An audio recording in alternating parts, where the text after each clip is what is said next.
speak note. So note down your questions and ask the question. When the question answer open will be question answer session will be open to the audience.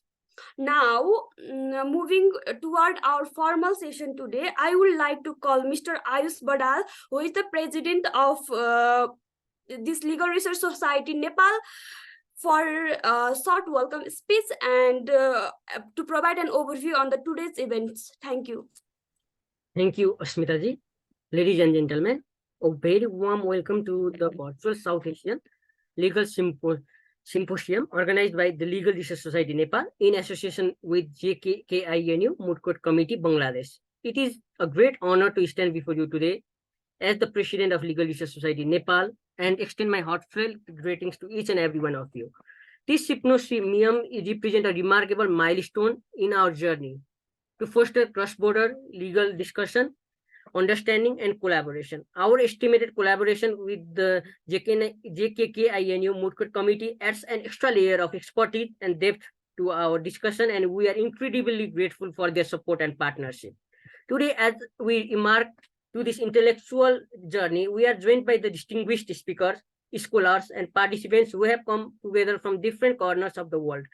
Your presence here underscores the importance of our shared commitment to the legal fraternity and the critical role it plays in shaping our society. Over the course of next 2 days, we will delve into a wide array of topics from constitutional to judicial independence, as our host has already mentioned, from legal education to the role of Bar Association as well. This discussion will not only expand our knowledge, but also strengthen the bonds of cooperation between Nepal and Bangladesh, in my view. Our program aims to celebrate the rich diversity of legal thoughts, jurisprudence, and education in our countries while promoting a deeper understanding of the common challenge we face. As we both are in South Asian continent, the common challenge we face should be discussed, and I think this platform is best for that. It is our belief that by coming together, we can explore innovative solutions and best practice that will elevate the legal profession and in turn, the societies we serve.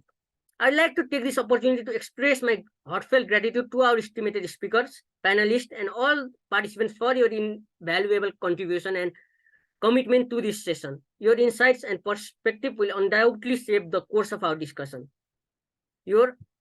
Before we commence, I would like to again thank all of you, and I'd like to request, it's my humble request to actively engage in this program, ask questions, share your experience, and connect with your fellow participants. As we all are probably from law background, it's a place for networking as well. So I hope you all will actively engage and ask questions and share your experience and connect with your fellow friends. Let us make this most of this unique opportunity to learn from each other and foster the connection.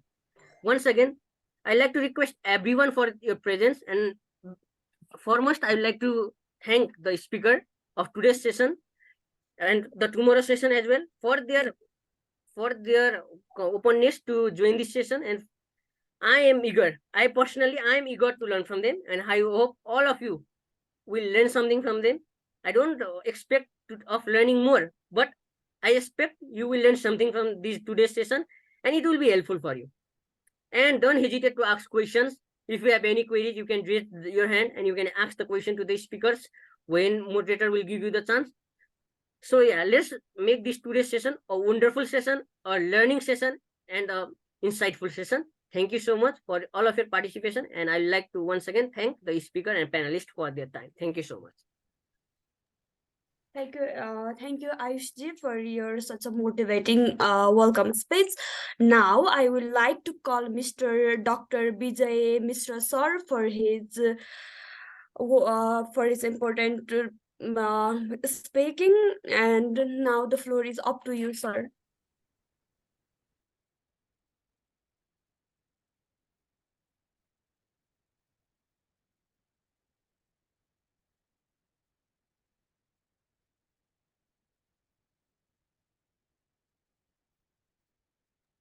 Sir, I think you are muted. Am I audible now? Yes, sir. Asmita, Ayush, as well as my counterpart from Bangladesh. all the participants. I thank all of you for giving me this opportunity to speak in this gathering. Now, I want to directly attend my topic, that is Constitution and Judicial Independence of Nepal. Surprisingly and interestingly, Nepal had no constitution for a long time. Indeed,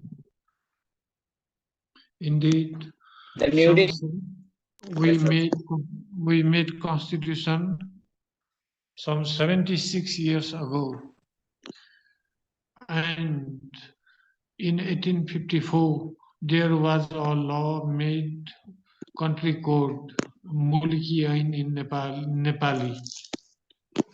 Before that, we had no law. We were governed by divine rule. They were incorporated into Dharma Shastra. Some of them were unwritten, some were written. Legal system was directly linked with a rule of the God. And so, some 76 years ago, Nepal's position was comparable with that of British rule. It means we were also governed by unwritten constitution.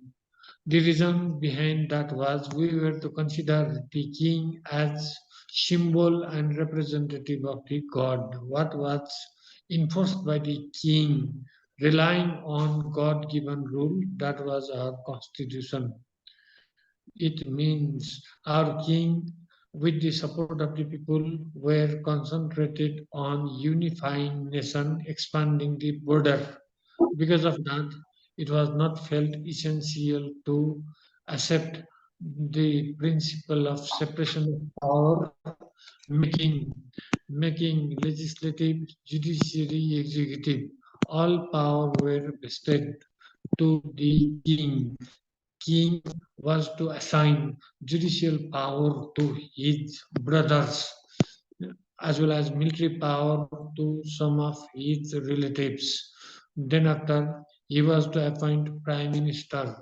There was no legislative body, but in making law, there was a system of gathering people from all strata of the society, including merchant, business person, military officers, and others. Only when there was court massacre occurred, king gave his ruling power to Janga Bahadur Rana. Janga Bahadur Rana, after getting power from the king, managed to concentrate power in his family as well as descendant. He made a role or list of the family members to become prime minister and to succeed him. In this line, country was run for 104 years. Only in only after Nepali Congress and other political parties, other supporters joined in movement to expel Ranas from ruling. Only after India became independent from British rule, Nepal got succeeded in replacing Ranas.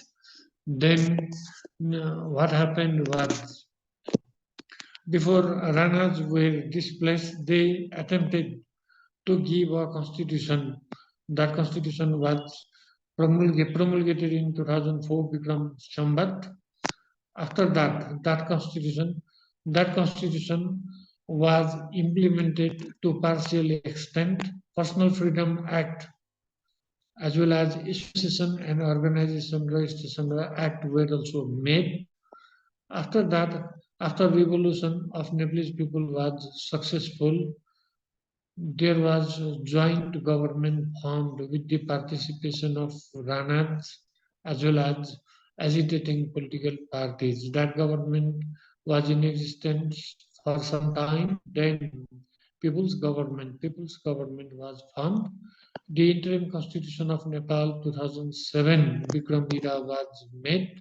It arranged, it accepted some of the principles accepted in the globe. Actually, Lucknow University professor Ram Ugra Singh was called.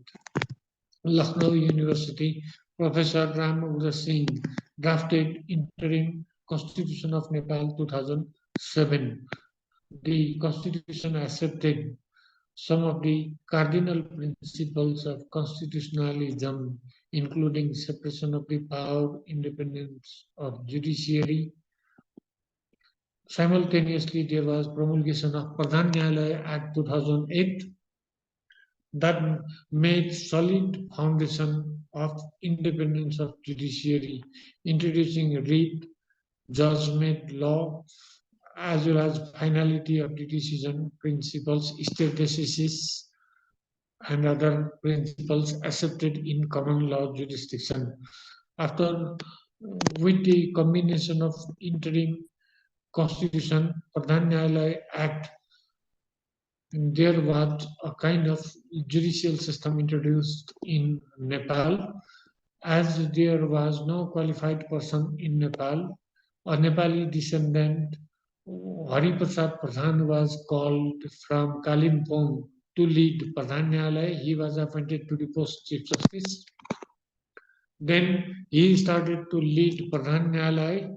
Pradhan Nyaya started to issue different forms of writs for the protection of the personal liberty. Not only personal liberty, it also laid down principle to remind the king to discharge duty as constitutional monarch because of its decision, which was unexpected and not matching with the value of the then society. King subsequently revoked power of Pradhan Nyaya to issue writ.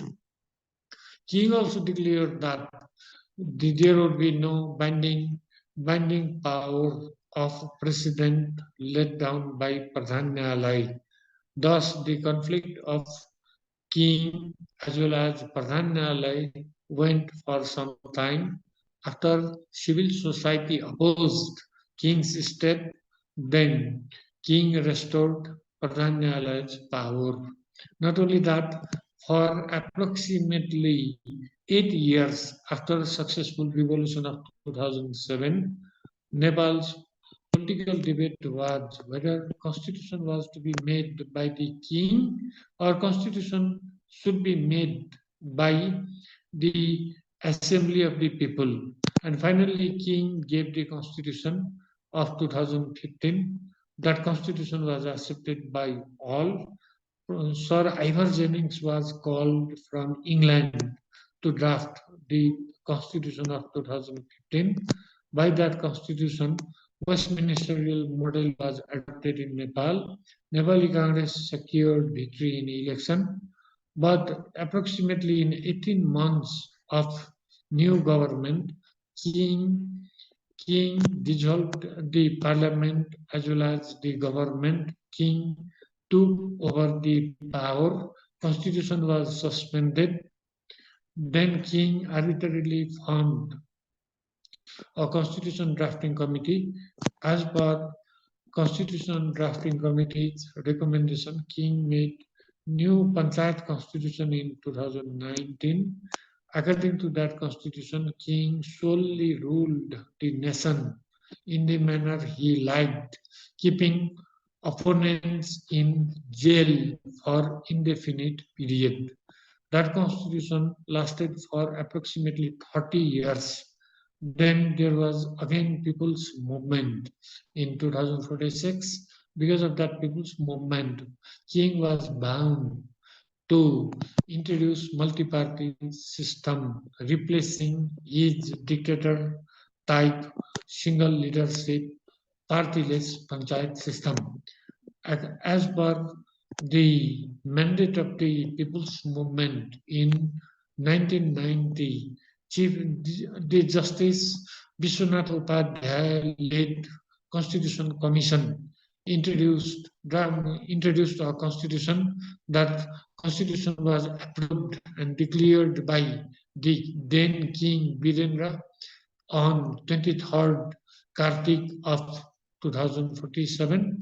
Accordingly, Westministerial model was again introduced in Nepal, but one of the political party, Maoist, came into the street opposing the constitution.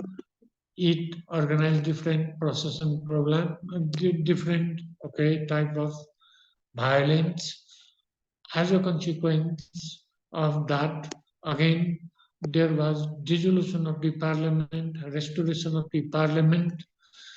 In the series of this kind of political instability, there was promulgation of interim constitution of Nepal 2063 as a pact of interim arrangement to go in permanent constitution. The election of Constituent Assembly was held, but the first Constituent Assembly was failed to give constitution.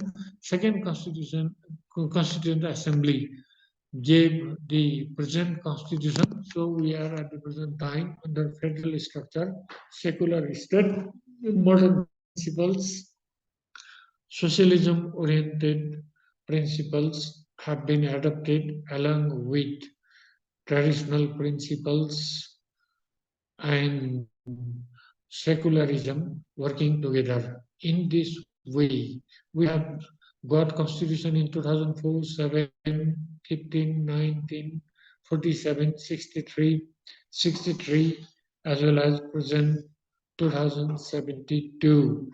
In addition to the constitution, the country code 1854 introduced by Jangabahadur Rana was considered as a comprehensive legal code to deal with different power from the ruler to the ruled people.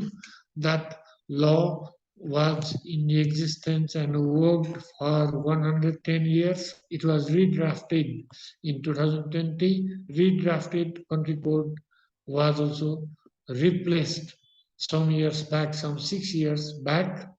So the tradition of written law equivalent to the constitution was also the case of Nepal. Nepal's constitution is thus based on modern values, traditional values, as well as separation of the power. It has accepted almost all principles of the world. The provision of the constitution is interpreted by Supreme Court. Supreme Court is having constitutional bench. Constitutional bench has a jurisdiction to settle down complex type of constitutional issues. And judiciary is putting lifeblood on the constitution. The principles which cannot speak, the letters of the constitutions are given life by interpretation of the Supreme Court. So we have written constitution. That written constitution is activated by Supreme Court, mixing, galvanizing global principles. We have the system of binding precedent has given space to the lawyers of Nepal to make important contribution by serving in the form of logic as well as pleading note in the court. Court is also having responsibility to make the constitutional provision, constitutional norms concrete as well as matching with time. In this course, Nepal's constitutional process, interpretation process has passed a lot of stages. Some 67 years ago, on the charge of making interpretation of the constitution, curtailing power of the king, the then Supreme Court, called Pradhan Nyaya itself, was dissolved, and Supreme Court was established by appointing new judges, by sending Pradhan Nyaya judges home. Nepalese judges sacrificed their career for the purpose of building the constitutional norms, establishing constitutional norms. Also, Nepalese lawyers, Nepalese lawyers, many Nepalese lawyers were arrested by autocratic rulers, and they were kept in jail for months, years, on the charge of raising voice in favor of the people. Those who were illegally arrested, on behalf of them, Nepalese lawyers, Nepal Bar Association, and other voluntary organizations submitted writ petition of habeas corpus in Supreme Court of Nepal, and they played vital role for the protection of the personal freedom. Therefore, what should we understand is, in one hand, we have accepted the constitutional provisions. On the other hand, applying judicial independence, making different form of interpretation. Nepalese constitutional law is being lively at the present time. In exercise of judicial authority, there has been protection of environmental right, consumer right, social harmful customs are eradicated, modern laws are made. Nepalese legal fraternity is working for the purpose of actual form of social engineering. Thus, up to now, I am attempting to present short history of constitutional law of Nepal, as well as the role of the country court, which is at the present time in third generation, and role of Supreme Court, vital role of Supreme Court in propounding principles, role of the lawyers in contributing for the establishment of the principle. I take break on this moment, and hand over to host for further proceedings. It may be appropriate to open question answer or further proceed ahead. Sure, sir. Sir has given us the introduction to our constitution, various 7 constitution till 2004 BS to present constitution of Nepal 2070 to BS. He highlighted that how the ruling from the ruling based on the text, religious text, and moving forward the way of independent legal system and the role of constitution, how hard a lawyer or other legal professional fought to establish the people's right and to end the arbitrary ruling of the kings. Now, if anyone like to ask any question, the question answer floor is open. Anyone can raise their hand and ask question to the sir. Thank you.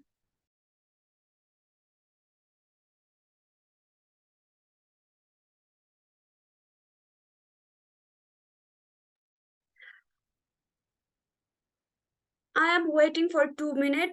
Please raise your hand if anyone has any questions.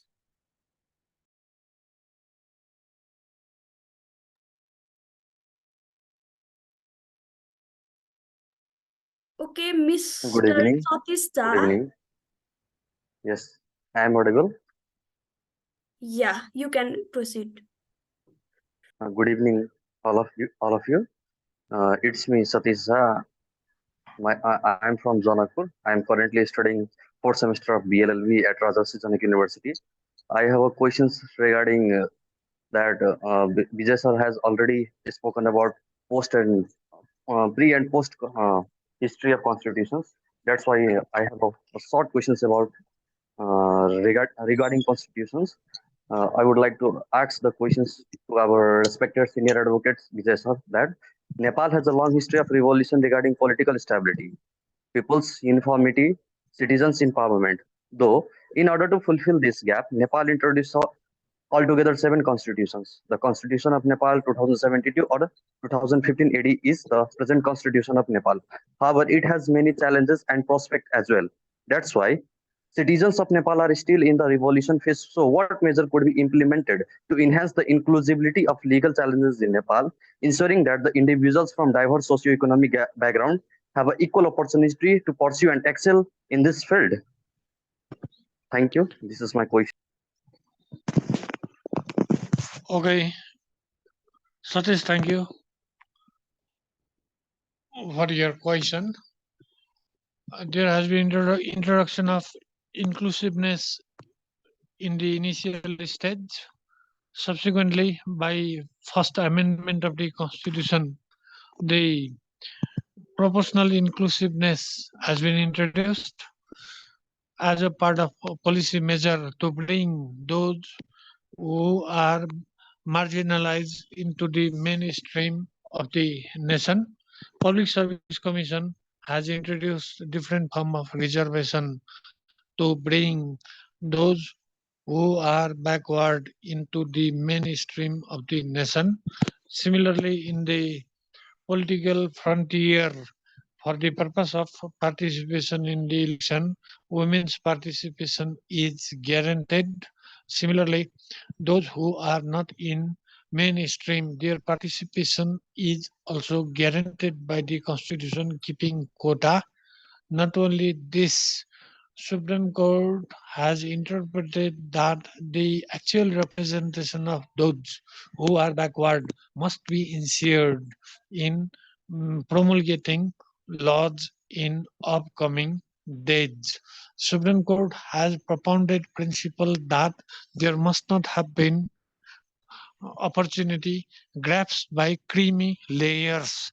Those who are in actual necessity of opportunity, they must have been given chance to be part of the state mechanism. Similarly, in university education and other education, the provision of reservation has been introduced. These measures are taken, but these measures should be supported by proper education from primary level.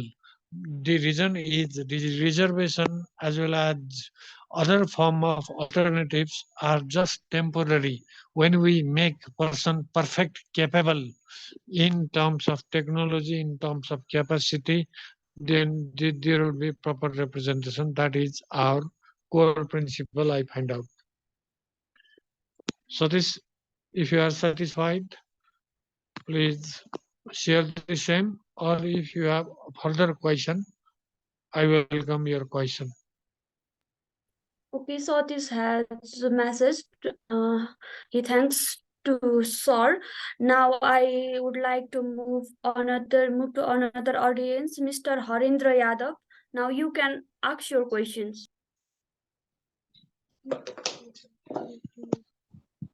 First of all, thank you. Good evening, everyone. It's me, Harindra Yadav. Currently, I'm studying with Academy in Law stream. According to me, there are many corruption in both countries, Nepal and Bangladesh. I'm sure that both are trying to stop or make it less. But what are the loopholes that are not making able us to make it less? And why we don't learn good things from other countries to make it less? And is separation of power and check and balance is making you not able to less it? And this is, and thank you organization team for allowing me this participation. Thank you.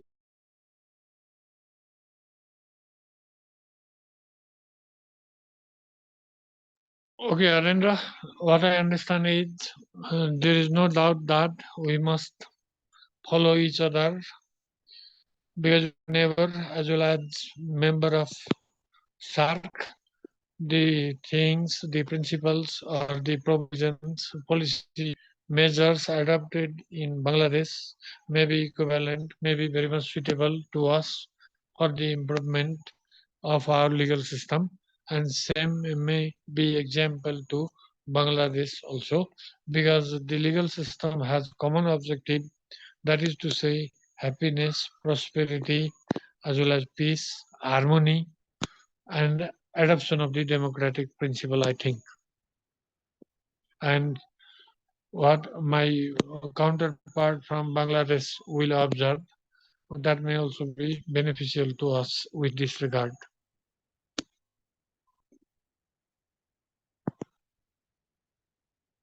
Asmita? Okay, now Mr. Harendra Yadav, do you want to add something or ask something? Ask one question is from me. Okay, so you proceed. Bijay sir, is rule of law is applied in Nepal? Yes, this is an interesting question. We are attempting to introduce rule of law for a long time. Rule of law is supremacy of law, not only supremacy of law. A law should firstly incorporate popular people's desire. That law should be adopted in actual practice, keeping heart open, considering people's optimum interest fulfillment in mind and action. I think rule or law should not be an instrument for the purpose of benefit of a class of the society in order to harm other class. Rule should not be as an instrument like Marxist philosophy said. Indeed, rule should be an instrument to bring harmony, happiness, justice to the people, and we are in struggling as well as we are trying our best to introduce rule of law. I think so.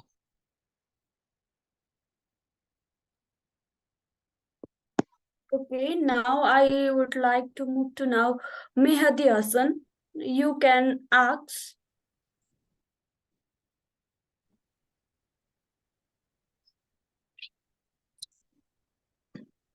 Hello everyone, this is Mehdi Hassan from JKKNIU Moot Society. Sir, my question is, as you mentioned, Nepal Constitution was a result of long way of struggle with the Pradhan Nyayalaya. Yes. My question is, what were the initiatives taken by Nepal judiciary in case of suspension of the constitution?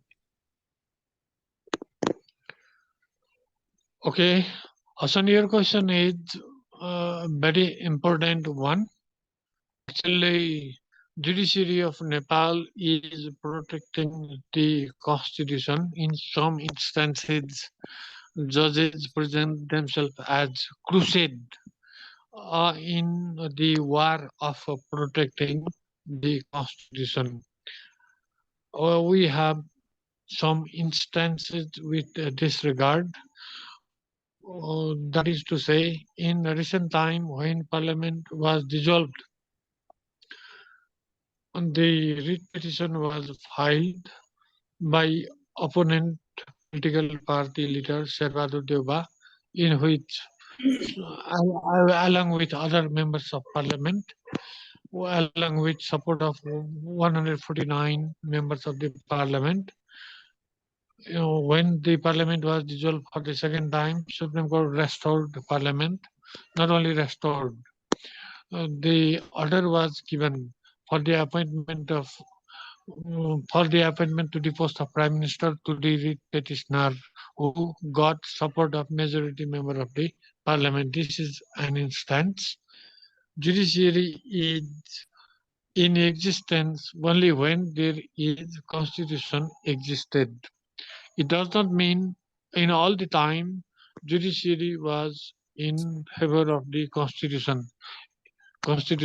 Some of exceptions were also seen during royal regime some 20 years ago. Supreme Court once denied to issue order in favor of the personal liberty.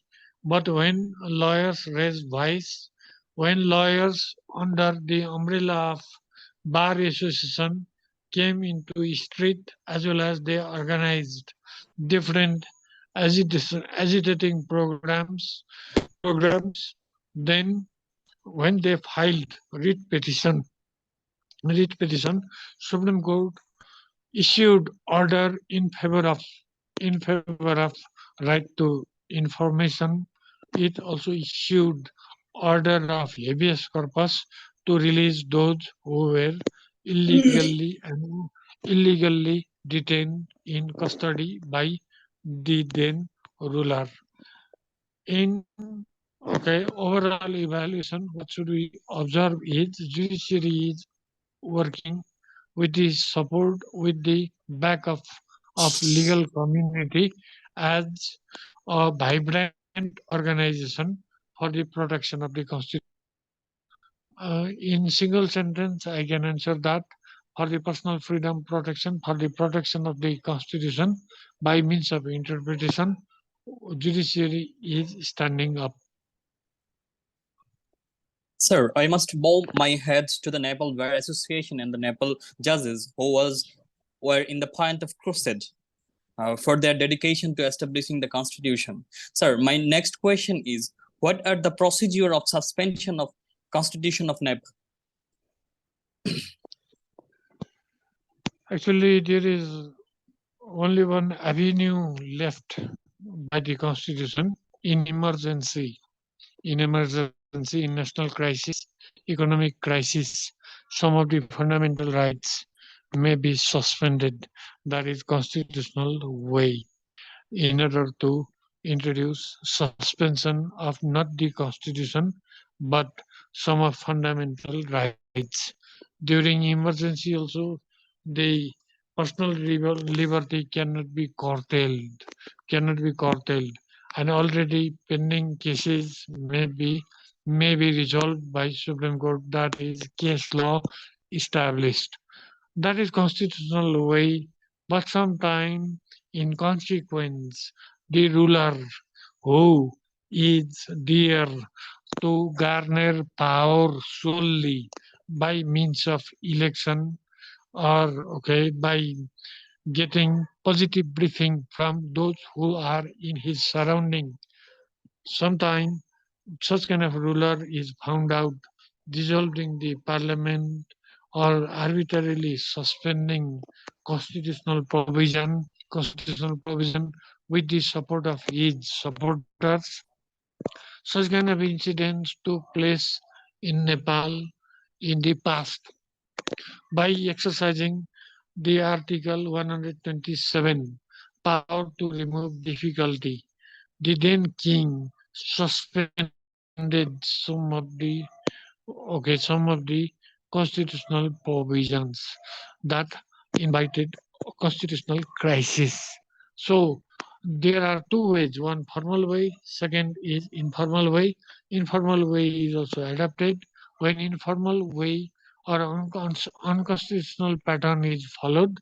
People come in the street and people return back in their home along with their freedom protected, their constitutional provision protected. That is situation of Nepal. Thank you very much, sir. Okay, Hassan. Welcome.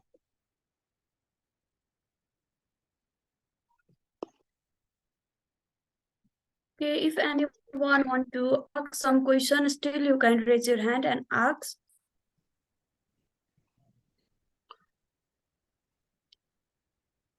I think there are no more audience, so Asmita ji, one of the question is in the chat. Please, could you recite it? Your mic is muted.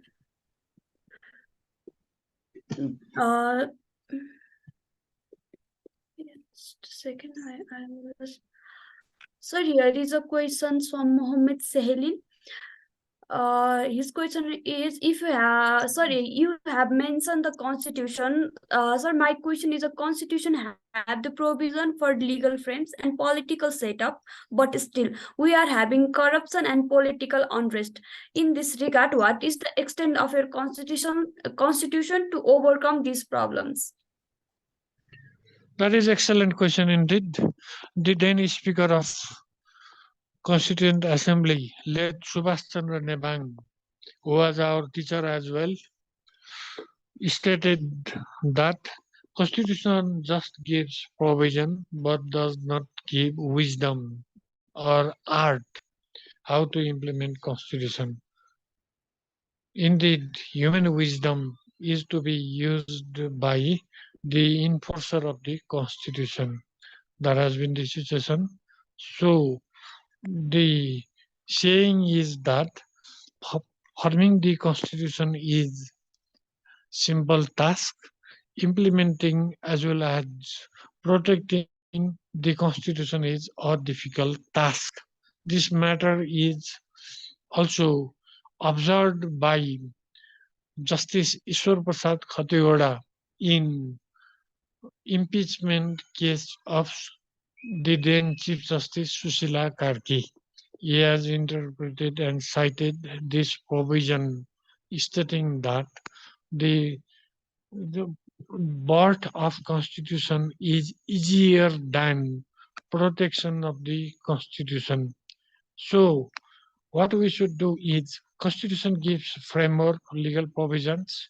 When we add wisdom, honesty, morality, as well as when we put people into the center and we discharge our duty accordingly, rewarding those who are performing well and punishing those who are involved in corrupt practices, only then motive of the constitution may be achieved.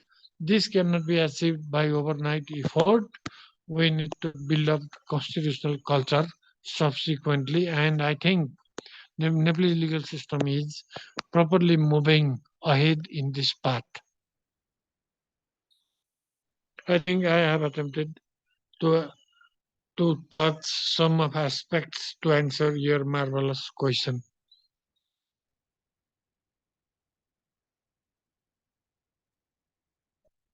Okay, please, if anybody want to ask, you can proceed ahead.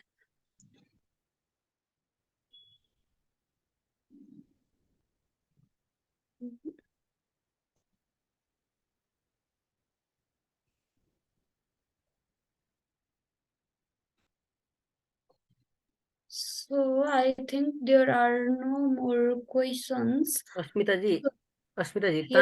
Tanvir sir, I think he wants to ask something. Sir, you can proceed. Okay.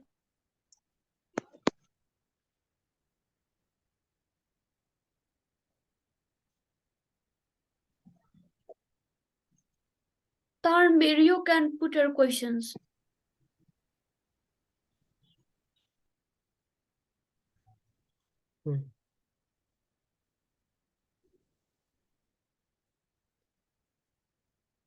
It's in the chat box again, Asmita ji, please have a look. We have question. The question is also important one. The main objective of the Constitution has been enshrined in preamble of the Constitution as well as in broadened part of the different provisions incorporated under Article 1 to 308 as well in annexes. That means there are different words, sentences, phrases which can be summed up: peace, harmony, unity, protection of the sovereignty, as well as betterment of the people, happiness of the people, then integrity of the nation, protection of the nation. Everywhere there must have been happiness and peace. How can it be achieved? We can achieve it by dividing country into different provinces, authorizing them with different power, giving opportunity to the people for their safe motherhood, livelihood, harmony, and so many other things. We need, to protect global peace. We need to participate in global peace, national peace. Everyone must be happy. That is the motive of not only the constitution, but of all the provisions of law of Nepal under legal system. Yes, federalism is definitely introduced as a mechanism for the purpose of development. Federalism, establishment of federalism for development. It is a kind of instrument, devolution of the power from center to local has been motive in this course. Federalism adopted as a mechanism.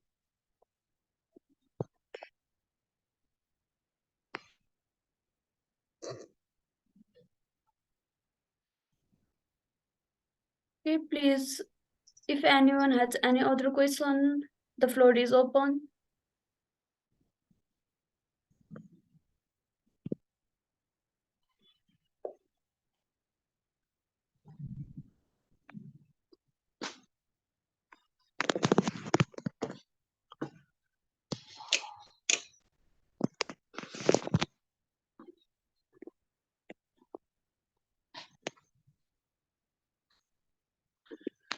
If there is no question, Asmita, do you have any question? No, sir. Okay,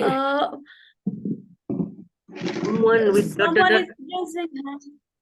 Yes, you can proceed. There is no name. Hello, sir. Every Yes. time when there is question regarding the action of executive, the second defense is it is political question. Supreme Court can interfere. Why had not our constitution clearly distinguished the political and legal questions? Okay, because law is an instrument of politics. Law is byproduct of the politics. So, in almost all circumstances, what happens is whenever there is presentation of legal question, one of the parties plead it is political question. In political issue, judiciary cannot intervene. That is a kind of a common pleading presented before the courts of Nepal. And court generally observes that in common parlance, court cannot intervene on political issue. But when a legal issue is piled up with political issue, it becomes duty of the court to enter into that question, analyzing legal provision. So, because law is associated with politics create law, such kind of questions are normally appearing, and those who are victorious in case find out the decision as lawful decision. Those who are dissatisfied always claim that court entered into political area. So this is not limited into Nepal.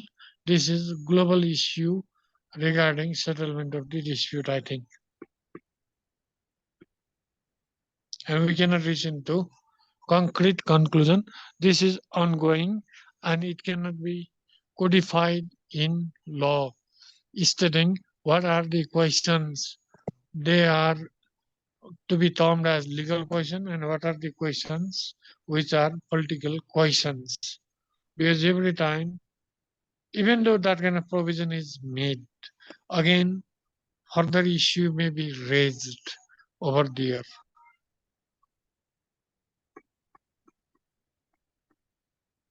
So we cannot make demarcation.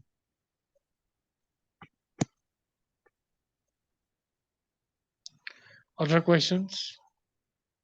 Okay, there is a questions on chat from Kavita Kumarisa. When did the United States government go into the operation under the Constitution?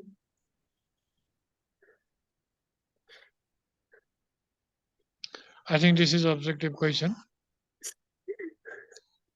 Right? Yes, sir. This objective question can be answered stating that immediately after promulgation of the Constitution, the United States of America operated Constitution and subsequently by judicial interpretation, constitutional provisions were made lively and judicial principles under judicial process, as well as independence of judiciary, separation of the power, constitutional norms and values were institutionalized and are being institutionalized. In recent time also, there has been an important decision regarding protection of the marginalized community and others. That has been my presentation with this regard. Okay, thank you, sir. Our today's session is basically based on the Constitution of Nepal and Bangladesh. It would be much better if the audience asked the question regarding the Constitution of Bangladesh and Nepal, or independence of judiciary of these two nations. So we are taking few more questions. If anyone has any question, you can raise your hand and proceed.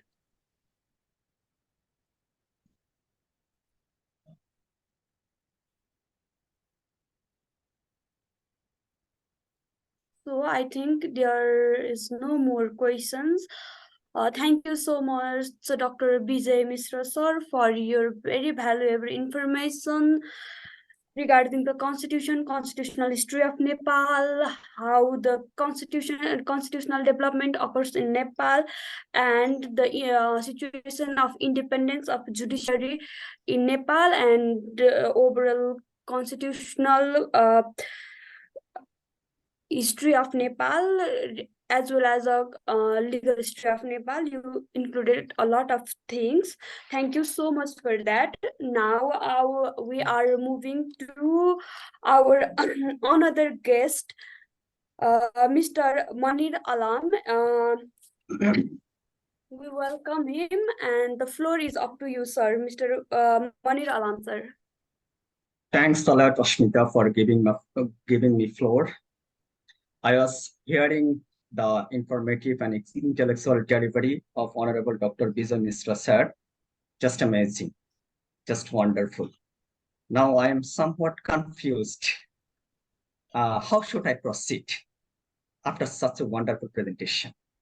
However, as an invited guest, I have to tell something about Bangladesh legal system. Thanks a lot to the Jestha University Moot Society and the Legal Research Society Nepal for arranging such a wonderful symposium.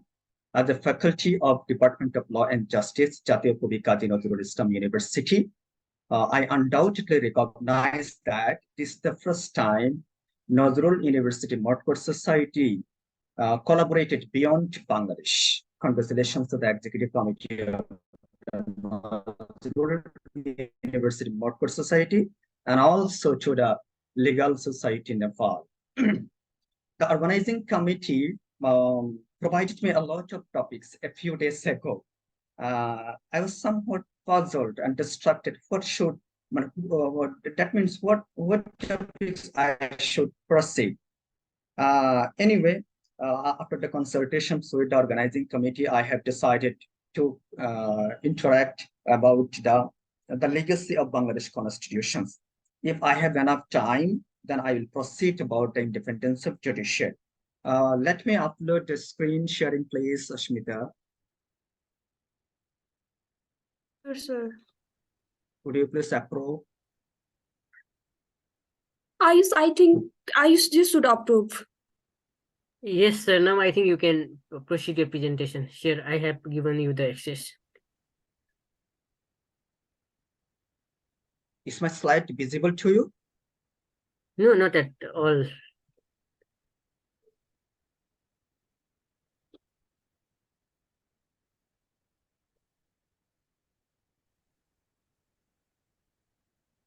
Wait for a minute, please.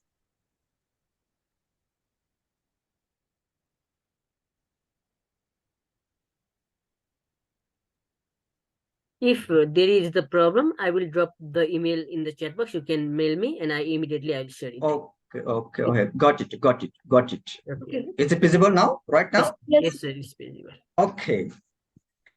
This is my topics, the legacy of Bangladesh constitutions. And here is me And here's my designation. Already I have mentioned, or the host mentioned. Now let's go to discussion. Oh.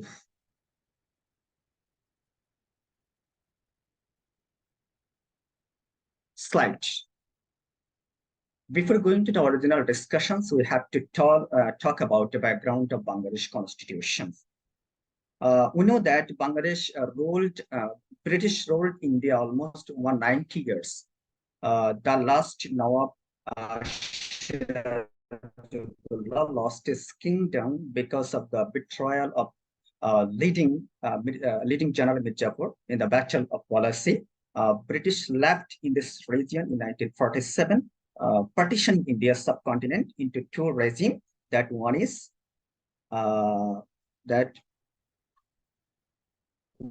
the Hindu majority India and the Muslim majority Pakistan. Pakistan comprises West and East Pakistan, later known as Bangladesh. The struggles for Bengali rights started just after the partition of India.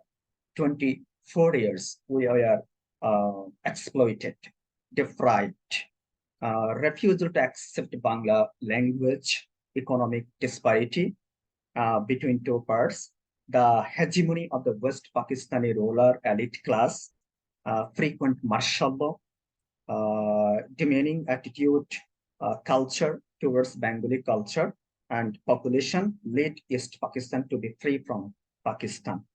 The hopes and aspirations of visionary leader Bangabandhu came forward as the pioneer of exploited Bengali people. The second one is independence of Bangladesh.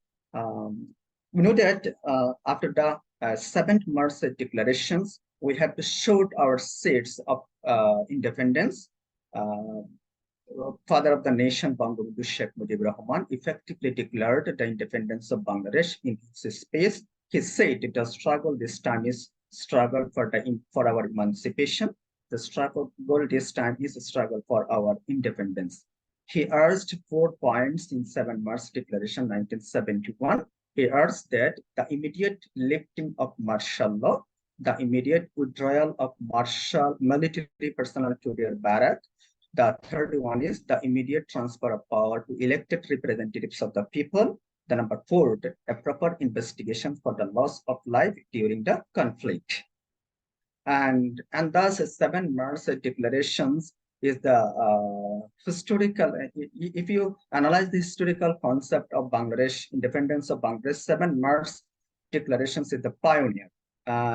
We can show our seeds of independence from the perspective of 7 March declarations after the declaration given by the Bangabandhu Sheikh Mujibur Rahman. And this declaration is placed the 5th schedules of the constitutions, and you will be happy to know that the historic 7 March speech has been included in the memory of the World International Register, a list of the world's important documentary heritage maintained by the UNESCO in 2017. And the last slide is Declaration of Independence. After the declarations of people of Bangladesh, after the declarations of Bangabandhu Sheikh Mujibur Rahman, the people of Bangladesh started to give preparations for the independence. In the meantime, Pakistani Janta ruler came to East Pakistan, consulted with us, with the military. The military started crackdown on unarmed Bengali, killing thousands of people. Now, following the crackdown of the Pakistani Janta, Bangabandhu Sheikh Mujibur Rahman made the declarations of independence. The independence was declared just before his arrest on 26 March 1971. And these declarations is placed in the 6th schedule of the Constitution. I'll I'll mention what are the schedules of the constitutions later. The next slide is Victory of Bangladesh. Bangladesh was born as an independent country under the leadership of the father of the nation, Bangabandhu Sheikh Mujibur Rahman. The independence of Bangladesh was achieved in exchange of 30 lakhs murders and 2 lakhs out of the mother of the nation, mother and sisters of Bangladesh. On 16 December 1971, Bangladesh finally achieved its independence. Pakistani army under the leadership of General A.K. officially surrendered to the Response Maidan to the Allied Force Commander General Jagjit Singh Arora. With it, Bangladesh gained independence after a long 9 months bloody war. The next slide is framing of the constitutions.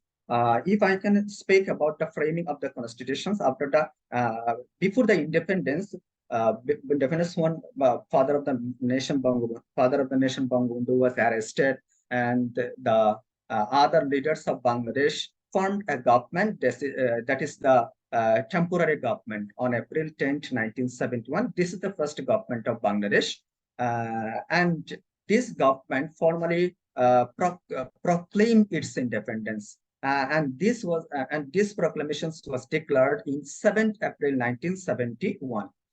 It was the actually it was the first constitutional document with which new country of the new country made a constitution start.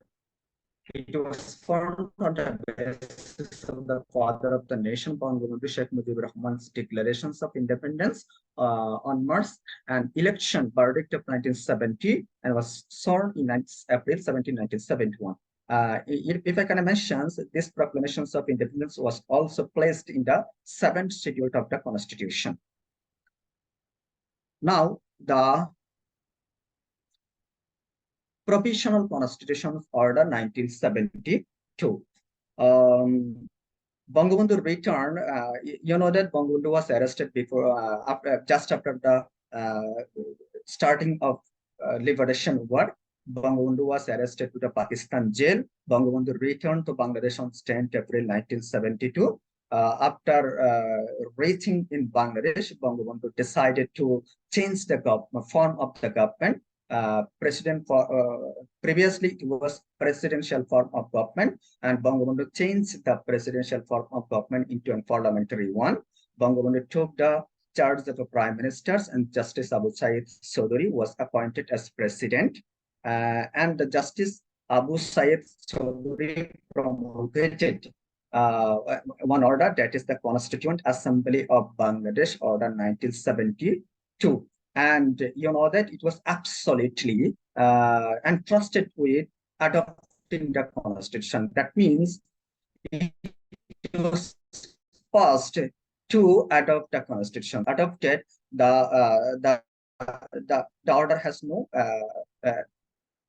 the order has no activity as well, actually. And the Constituent Assembly was constituted by the elected representatives of the people of Bangladesh, returned to the National Assembly and Provincial Assembly seats in the elections held in December 1970 and 1971. If you ask me, what are the constitutions before the framing of this framing of recent constitution? There are 2 constitutions. First one is Provisional Constitutions Order 1972, and another one is Proclamations of Independence, which was held in 10th April 1972. Before the enactment of the Bangladesh Constitution, these 2 documents are considered as the Constitution. The next slide is the Constituent Assembly of Bangladesh Order 1972. As I have mentioned earlier, that President promulgated an order, that is the Constituent Assembly of Bangladesh Order 1972. It was promulgated in March 22, 1972, and come into force 26, 1971. It was actually retrospective effect. It was promulgated only. It was promulgated with the spirit of the proclamations of independence. That was 10th April 1972. As I have mentioned, was elected representatives of the National and Provincial Assembly sitting between December 7, 1970 and 1971. I have mentioned earlier that the Constituent Assembly was entrusted with the sole responsibility of adopting the Constitution of Bangladesh. The next slide is Bangladesh Constituent Assembly members cessation of memberships order 1972. It was very interesting because after the enactment of the two provisional constitution, the third one is this order. This is Bangladesh Constituent Assembly members order 1972. It was actually something like that floor crossing. Now, our constitution has one article, that is the Article 70. Article 70 has, we can describe it as a floor crossing. According to Article 70, a person elected as a member of parliament or MP at an elections at which he was nominated as a candidate by a political shall vacate his seat if he resigns from that party. And the second one is vote in parliament against that party. That is the floor crossing. That means that if any party from which he nominated as MP resigns from that party and votes against that party, his seat shall be vacated. What is the reason behind it?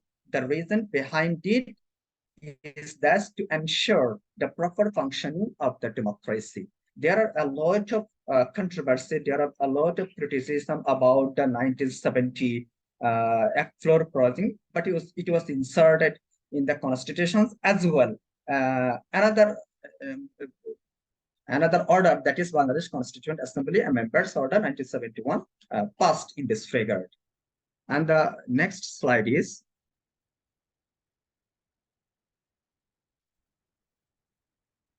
Constitution Drafting Committee.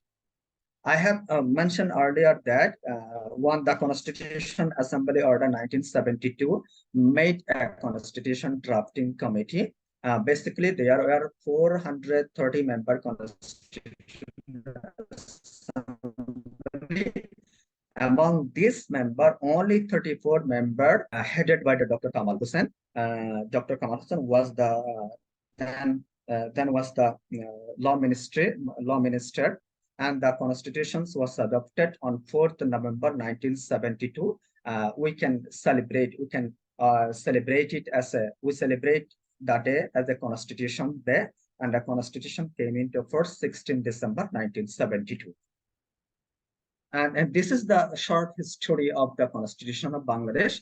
And finally, we got a constitution that is comprised of 153 articles. There are 11 parts. The part number one is part 1, the Republic. Number 2, fundamental principles of state policy. Number 3, fundamental rights. Number 4, part 4, the executive. It comprises president, election of president, the prime minister and the cabinet, local government, defense services, and attorney general. Part 5, the legislature. It comprises parliament, legislative, and financial procedure ordinance making power. Part 6, the judiciary. Part 7, elections. Part 8, the controller and auditor general. Part 9, the services of Bangladesh. Part 9A, emergency provisions. 10, amendment of constitutions, and the 11 is miscellaneous. All the articles are inserted in these 11 part of the constitutions. Other important provisions I can mention that the preamble. We can mention that preamble is a part of the constitutions. The leading case, Anwar Hussain Chaudhary versus Bangladesh, 1989, it was declared that preamble is an operative part of the constitution, and it was placed from the very beginning of the constitutions. And the preamble has a great role to play in interpreting the constitutions. In a provisions is capable of having 2 or more meaning. The meaning of the preamble will prevail over the other act or order. So preamble is the operative part of the constitution, not it's another part. That means that it is the operative part. We have collected the gist from the case Keshavananda Bharati case. After following the Keshavananda Bharati case, state of Kerala, we have the Supreme Court declared that preamble is an operative part of the constitutions. And the another important provisions of this constitution is that schedule. You know that schedule is not, you can mention that schedule is not a part of the constitutions, but it is true that schedule is the part of the constitutions. When anything is not attached, when anything is not added to the constitutions in detail, then we can place it in the schedule in details. So schedules are the additional provisions of the constitution. There are 7 schedules in the constitutions of Bangladesh. Among the 3 schedules are already mentionable. The first 5th schedule, that is the historic space of the father of the nation, that was given in the 7 March 1971, and the another one is 6th schedule, declarations of independence, that was given in 26 March 1971, and the another one is the 7th schedule, the proclamation of independence, that was dated on 10th April 1971. These are the important provisions regarding the constitutions, apart from the articles of the constitutions. Now, as I have mentioned, the provisions of the constitutions and also historical backgrounds of the constitutions, now I can explore about the fundamental principles of state policy, because if I can explore, I can talk about the independence of judiciary, then I have to obviously explore the fundamental principles of state policy, because independence of judiciary are placed in the part of the fundamental principles of state policy. You know that we have 11 part. In the second part, fundamental principles of state policy are placed in 8 to 25 article. We can describe it as the economic, social, and cultural rights. Basically, 4 principles, namely nationalism, socialism, democracy, and secularism, are articulated in the constitutions of Bangladesh as the fundamental principles of state policy. These are not the sole fundamental principles of state policy. In the article, it was mentioned that the principles which was arised from the viewpoint of nationalism, socialism, democracy, and secularism will be amounted as fundamental principles of state policy. If you look at the slide, before 1979, these are the nationalism, socialism, democracy, and secularism. But after the 5th Amendment, 2 principles were changed in the that means that there are interpretative differences. That means nationalism is okay. Socialism turned into socialism would mean only economic and social justice. Democracy okay, and secularism turned into the principles of absolute trust and faith in the Almighty Allah. In the 5th amendment that was given by the martial law, that was given by the Major Jiaur Rahman, and another significant amendment in 1971, we can see abolitions of one-party system. Abolition of one-party system. We know that in the 4th amendment, 4th amendment of the constitution, there was only one party, that was the Bakshals, and all the party was abolished. That was only one party, that was Bakshal. And in 1971, after the 5th amendment, all the political parties are exposed as a political party. They are given independent to form the political party. And another one is the Supreme Judicial Council, formation of Supreme Judicial Council. Before 1979, the impeachment of the judges or the removal of judges was the absolute hand of the president. But after the 5th amendment, the removal or impeachment of the judges was handed to the Supreme Judicial Council. I will give an elaborations after the at the end of the session.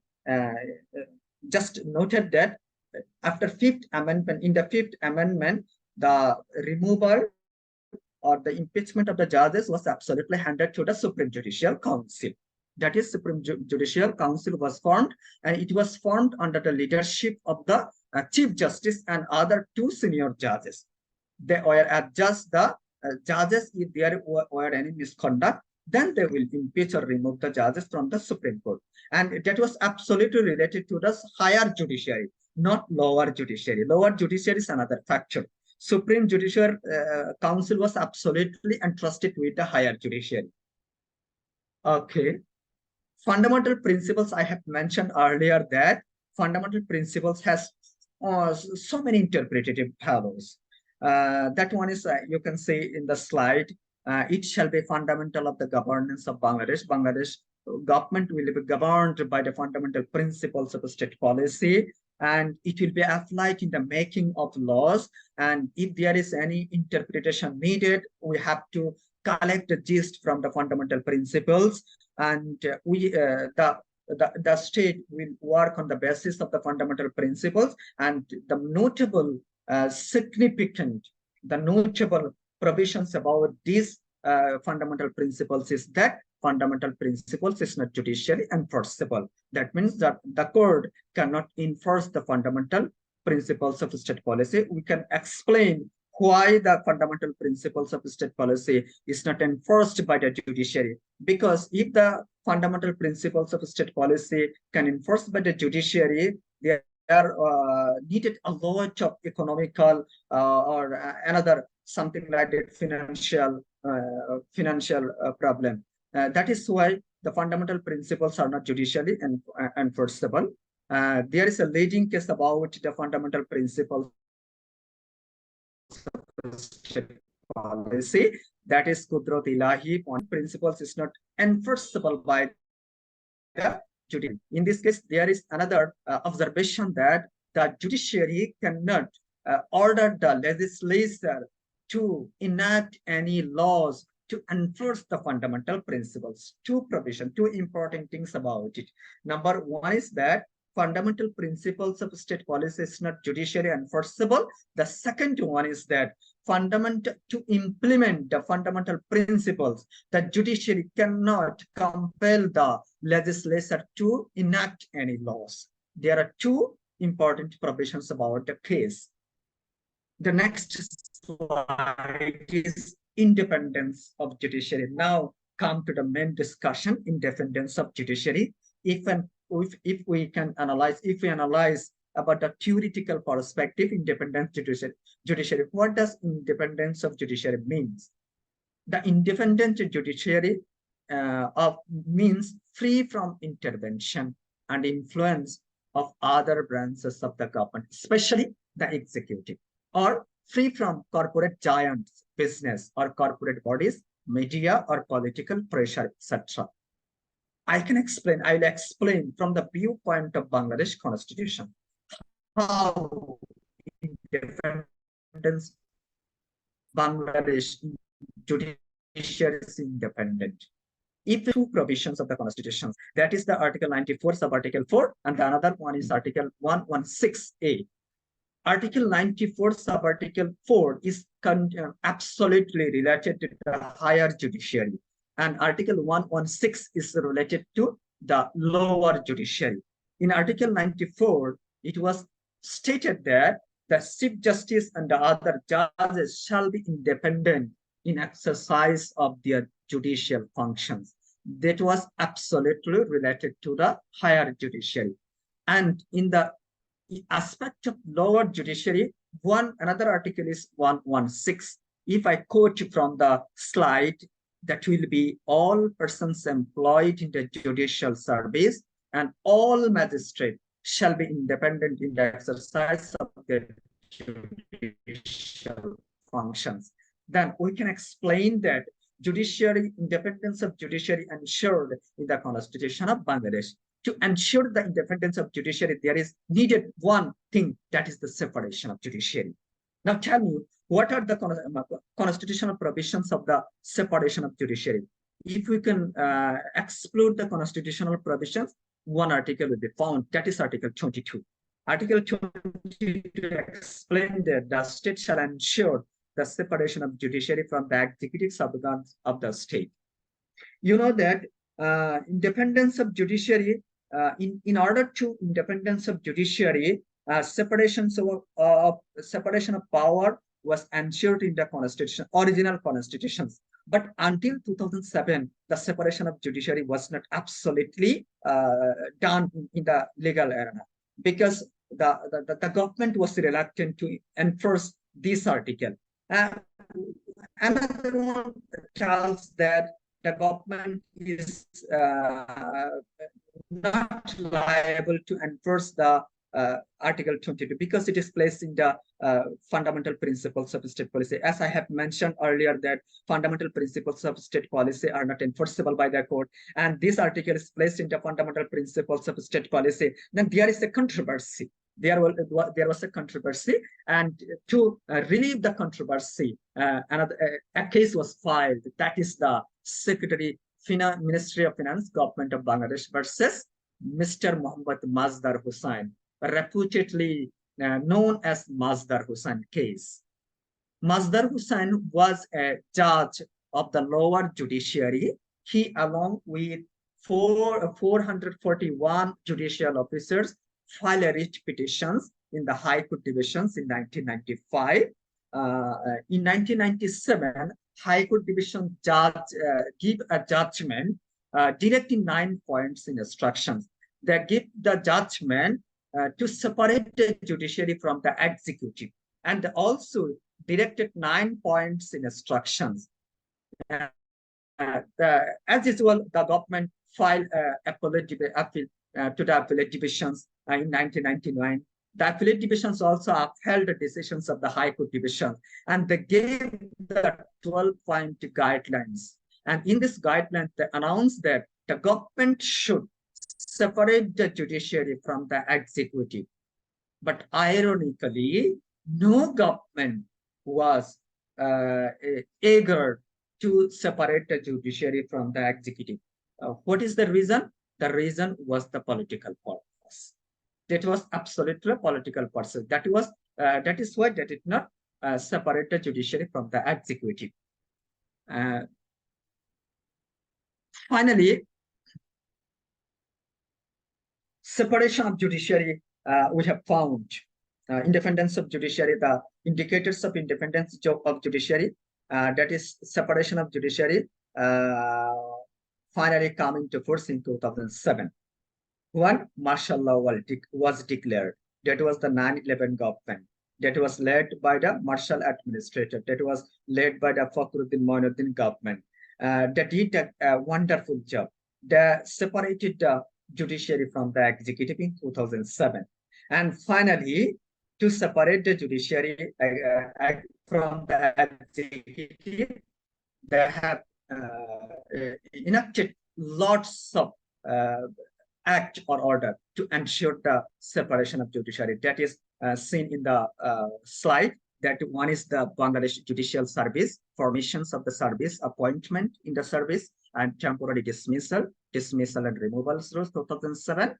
It was absolutely related to the formation of judiciary, how a judiciary can be formed, how the judicial member should be appointed.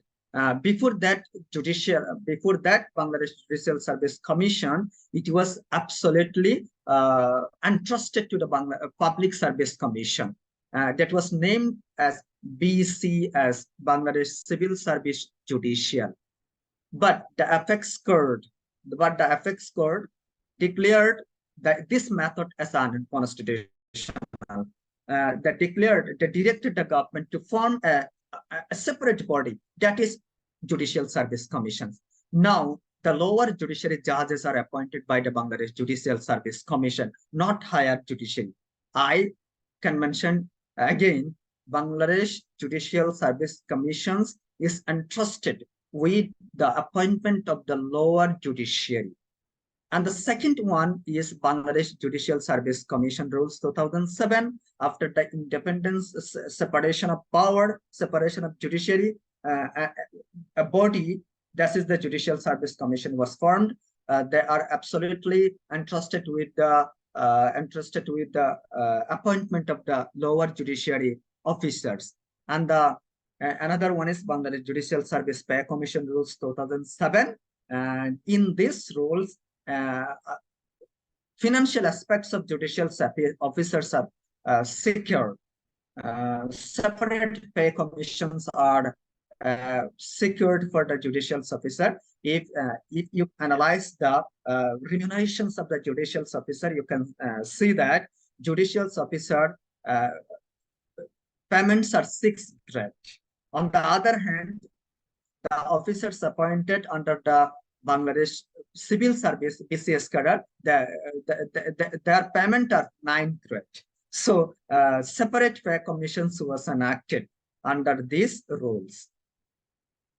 Now go to the next slide. Another slide relates to another law, Bangladesh Judicial Service. How can they are posting, how can they live, and their discipline and the conditions of service. And another one is to ensure the separation of judiciary. Another amendment is articulated in the Code of Criminal Procedure 1898. You will be known that there were judicial magistrate or executive magistrate. There were no differences. The executive magistrate will run the judgment. That means that they hold the judge. They can execute the judgment. They can give a judgment. They can hold trial in petty cases. But in 2007, in the Masdar Hussain case as well, it was declared that the officer that was magistrate, executive magistrate, should not conduct with the judicial affairs. That is why the Code of Criminal Procedure 1898 was amended, and a separate sections was amended as a including 2 types of magistrate, that is judicial magistrate and executive magistrate. Judicial magistrate were appointed by the Bangladesh Judicial Service Commissions, and the executive magistrate were appointed by the Bangladesh Civil Service Commission, PSC. And another one is Mobile Court Act 2009. There is a great controversy about the Mobile Court Act 2009 because the executive magistrates applied a magistracy power under the Mobile Court Act 2009. Already a lot of provisions, a lot of steps has been taken by the judicial officers to annul the Mobile Court Act 2009 to repeal the provisions exercising the judicial powers by the executive magistrate. Now come to the next slide. I have mentioned about the lower judiciary procedure, about the lower judiciary rules and orders, about the Judiciary Act. Now comes to the higher judiciary. There are no special provisions about the higher judiciary appointment. If you want to know about the higher judiciary, you have to go to the constitutions. If you go to the constitution, then you will see the Article 94. The 94, it is stated that there shall be a Supreme Court to be known as Bangladesh Supreme Court, comprising the appellate divisions and the High Court division. Comprising the appellate divisions and the High Court division. In the Supreme Court, the judges, the Chief Justice was appointed by the President without any recommendations of political party. The constitutions have given the President 2 powers which he can absolutely exercise. That one is the appointment of Chief Justice, and another one is the appointment of the Prime Minister. So, President can appoint Prime Minister, appoint Chief Justice without any approval of any other authority. And the other judges are appointed by the President after the recommendations of the Chief Justice. There are any other provisions, that is Article 98. If the President is satisfied, if there are lots of judges or additional judges, the President may appoint 1 or more judges to the Supreme Court only for 2 years. That means they are temporary judges, ad hoc judges. It is related. If you know that these judges are in the next period, they may be permanent judges. Primarily, they are given appointment as ad hoc judges, temporary judges. But after the completions of 2 years temporary appointment, they are given the permanent appointment. And the another slide is, I have mentioned the lower judiciary and the higher judiciary, their appointment and their remuneration, something like that. Now, how independence of judiciary are ensured in the Bangladesh constitutions. If we can describe about the independence of judiciary, you will see that 4 indicators of independence of judiciary. The first one is security of tenure. If the judges is secured in their tenure, the independence of judiciary will be ensured. Now, we can explore from the viewpoint of the constitutional provisions. In our constitutions, not in the constitutions, constitutional mandates about the higher judiciary, but not the lower judiciary. If you want to know what are the tenure of the judiciary, judges of the subordinate judiciary, that is the government service for 2018. If you explore the section 43, you will see that the government will service the government for 59 years. And in the freedom fighter case, that will be the 60 years. Provided that the judges, the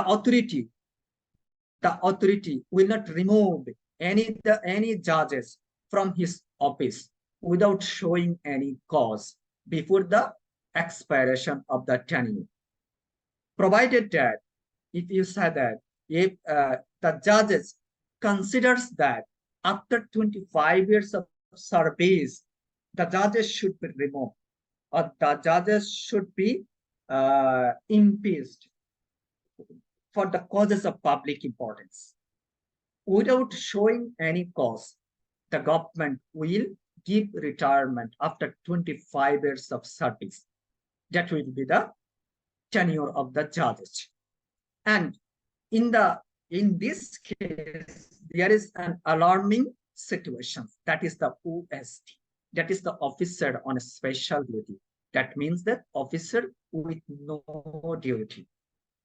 When the government comes into power, if the government thinks that the OST is important for the public importance, or after the promotions of the higher post, or if he is sick, incompetent, then the judicial officer will be amounted as OST. That means officer with no duty. There is a lot of controversy. There is a lot of criticism about the OST. And another slide is the tenure of judges of the higher judiciary. I have mentioned earlier that the tenure of the lower judiciary. This time, the tenure of the judges of the higher judiciary, that is Article 96. According to Bangladesh constitutions, a judge shall hold office at the age of 67 years. That means higher judiciary judges are 67 years tenure.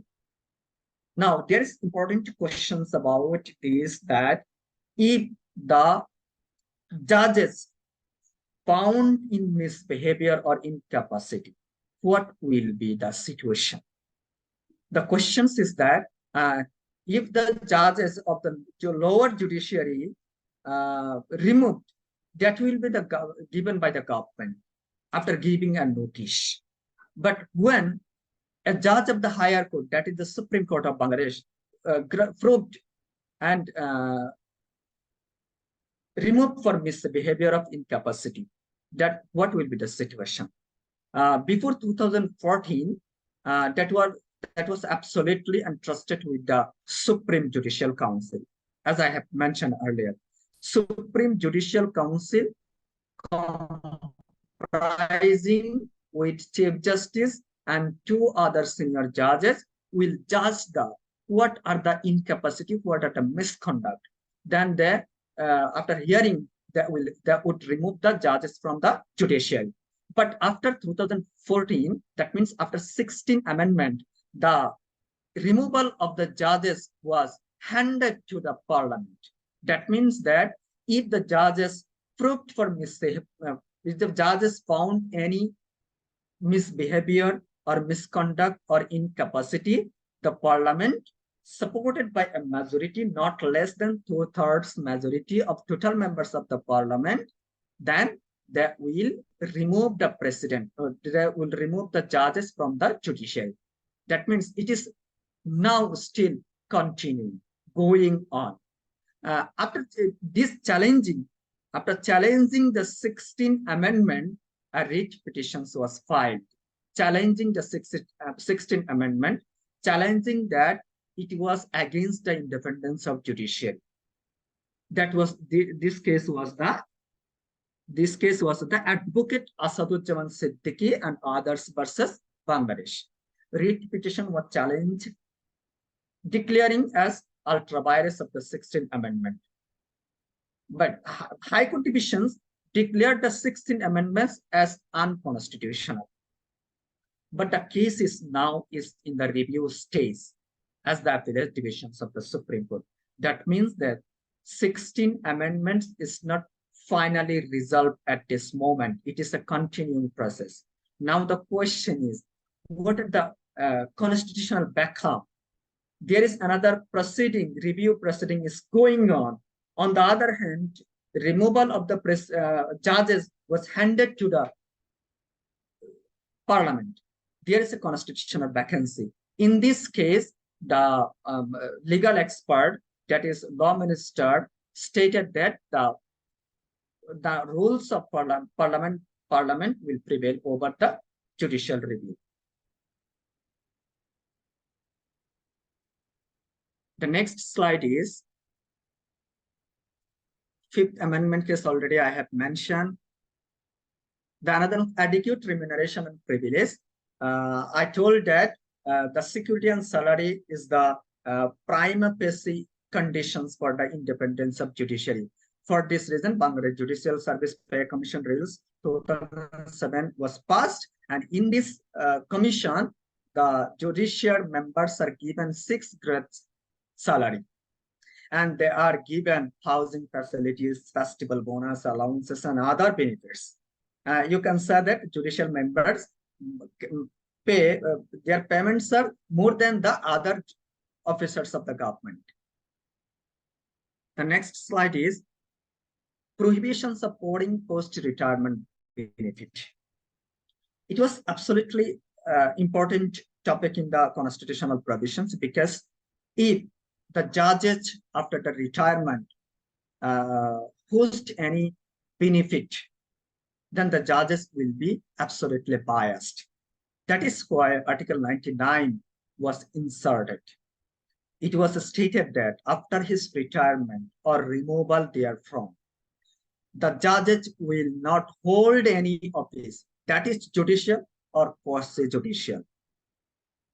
There is another fact that if the judges of the High Court divisions was retired or removal from them, then he can flee to the appellate divisions, not High Court divisions. If he retired from the High Court divisions, then he fled to the appellate division. If he retired appellate divisions, then he cannot plead anywhere in the court. This is the prohibition supporting post-retirement benefit. If it is ensured in the constitution, then we can say that separation of judiciary or independence of judiciary is ensured. And in our constitutions, it was ensured. And the last one is mode of appointment. Mode of appointment, you can say the mode of appointment is two kinds.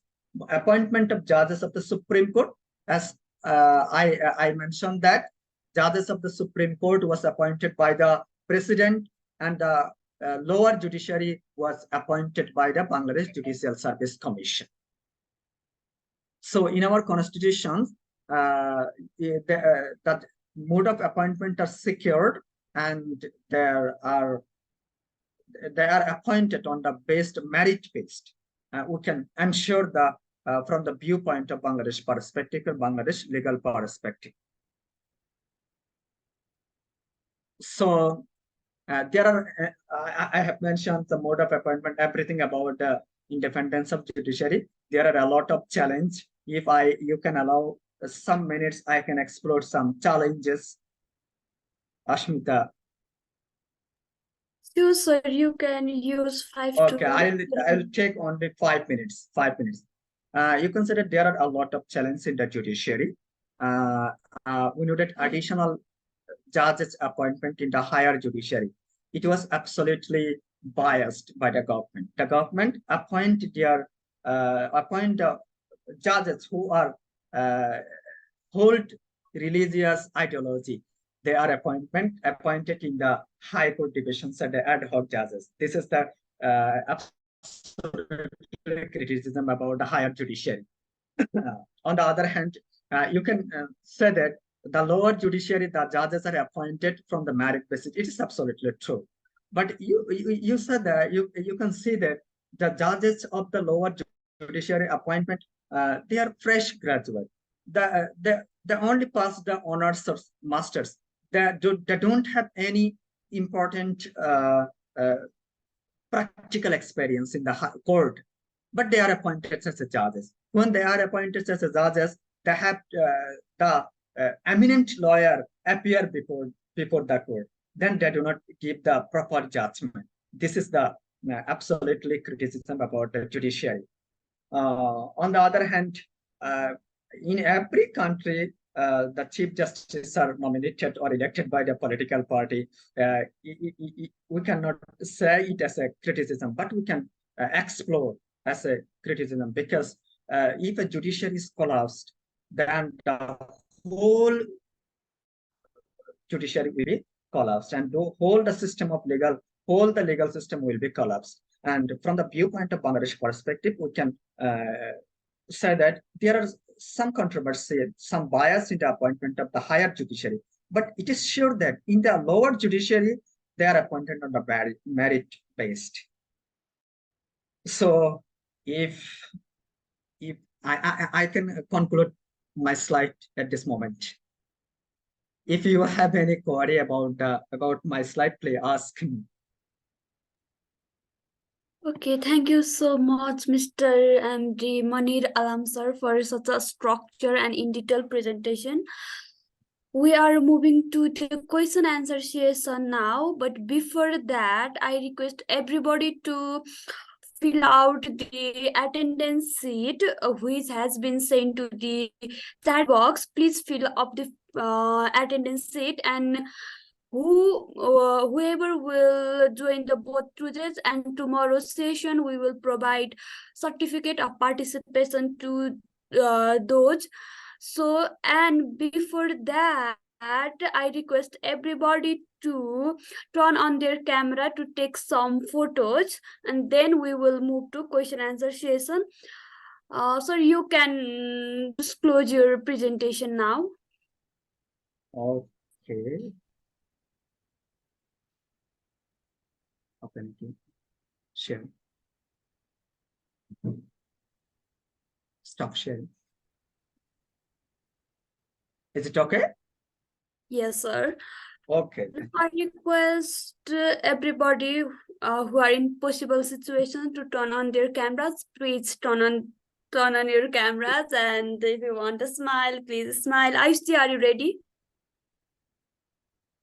Yeah, if possible, I also request everyone to turn on their video so that we can post these beautiful faces on social media.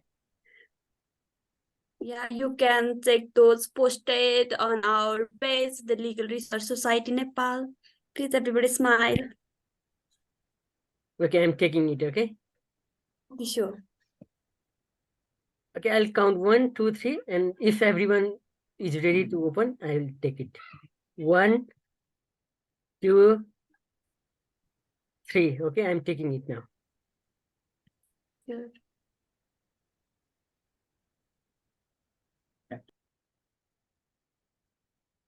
Okay, thank you so much. Thank you so much. Okay, please everybody fill up the attendance sheet. This attendance sheet is in the chat box. Now we are moving to the question answer session. Anybody who like to raise questions, please raise your hand and you can proceed.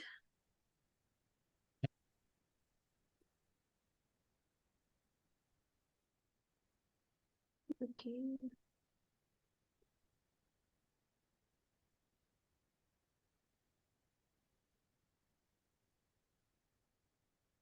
If there is any problem, you can ask me in the messenger chat box. Ayush, Yes, you can. Ayush. Am I audible? Yeah. Yes, please. You are Thank you audible. for the wonderful session, sir. I actually have two questions. First is when you were talking about independence of judiciary, and I think I heard that the rules of parliament were over judicial review. Could you give us some insight on judicial review in Bangladesh? And my another question is, after Fifth Amendment, you said that the Bangladesh went from secular state to Muslim state to have trust and faith in Almighty Allah. So how did this transformation from secular state to Muslim state affect the people of Bangladesh? Thank you. Okay, thank you. The first question is the Mazdar Hussain case. It was absolutely related to the separation of judiciary. In the Mazdar Hussain case, the court absolutely declared the independence of judiciary as the basic structure of the constitutions. So, though Article 22 was placed in the fundamental principles of state policy, but the court gave the judgment that the Article 22 is placed in the fundamental principles of state policy, but independence of judiciary is the basic structures of the constitution, or the constitutions. So, in the name of the fundamental principles of state policy, you cannot repeal the independence of judiciary. That is why the court give an incitement as the fundamental independence of judiciary as the basic structure of the constitutions, and that is why independence of judiciary according to Article 22, independent judiciary was separated from the executive. That was the implementations of the verdict of the Mazdar Hussain case. And another one is secularism. In the original constitution, there was we are the secularist. The principles was inserted in the preamble and the constitutions as a secularism. But in the Fifth Amendment case, that was in the martial law 1971, the secularism was inserted as a absolute faith in the Almighty Allah. It was, you can say that as a Muslim country, there was no negative impact in this amendment. But somehow the civil society, the person who are secular ideology that have criticized that. There are two illustrations about the secularism. One party believes that secularism is absolutely beyond the religion.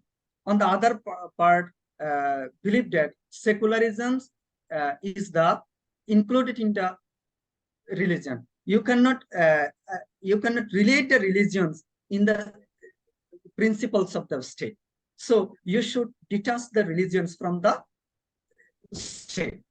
So in these situations, 1971 Fifth Amendment was made, but after 15th Amendment, after 2014, the original constitutions was regained, and now the absolute faith of the Almighty Allah was deleted from the principles, and now the secularism was inserted.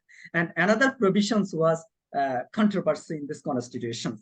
If you say that Bangladesh is a secularist state, but if you explore the constitutional article, there will be that you will be say that the state religions is Islam. But it was also mentioned that the other religions will face the independence in their exercise of their religions.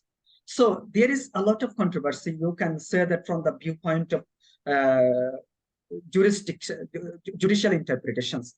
So it is continuing. Still, it is still a controversial issue, and someone claiming that they should insert the absolute faith in the Almighty Allah to the constitutions, and someone claimed that it should not be inserted in the constitution. The politics should not be involved with religion. So there are a lot of controversy, and still it is going on. I cannot find any solutions, and there will be no solutions about this issue. But it is true that Bangladesh constitutions now inserted the original provisions of the constitution, that is the secularism. Here, all the religion perform their duties with superbly. There are no controversy in the performance of the religions right now. Okay, now there Mr. are Ayush.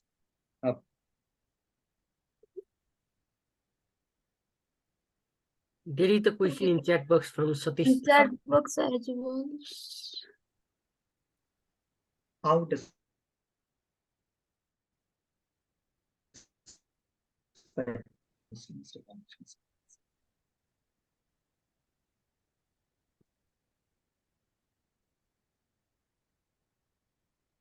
sorry.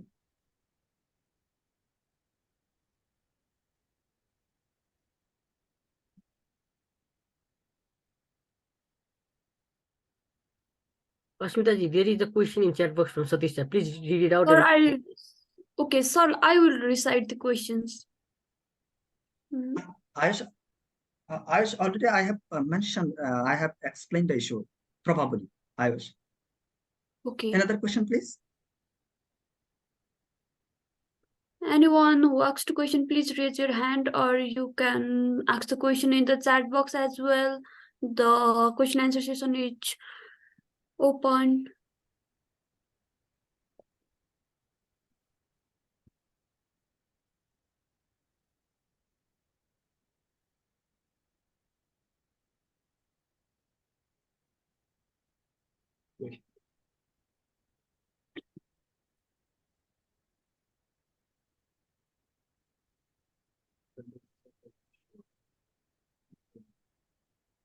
There are no questions. That means that I did not understand. I did not give it that I did not give my lecture properly. No, Sir, that, it was quite organized and well. That also gives the another meaning that you made everyone clear about the content. There is a question, I think, from Sneha Preti. In case of emergency crisis, how does the Constitution handle suspicions of the power? That is the question. I was hearing about Dr. Bijay Mishra said about the suspension of the constitutions. There are a lot of suspensions of the constitutions in the history of Bangladesh. That was military personnel. If you can say that 1979, 1988.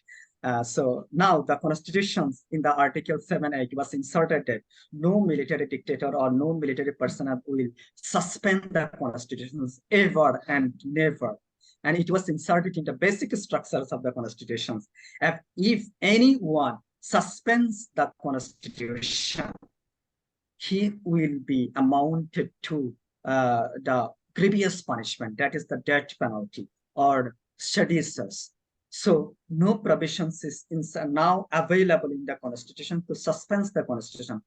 It is true that in the emergency provisions, as I have heard Dr. Bijay Mishra sir, that in the emergency provisions, some of the fundamental rights can be suspended in the constitution. It was inserted in the emergency provision 141C in the article.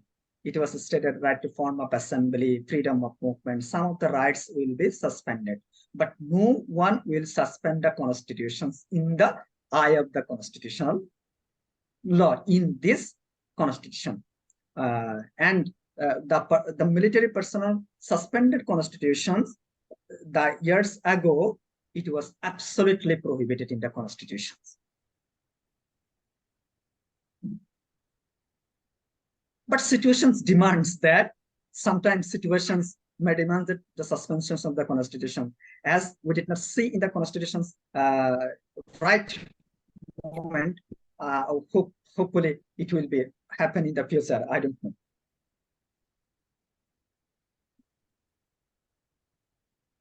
Sir.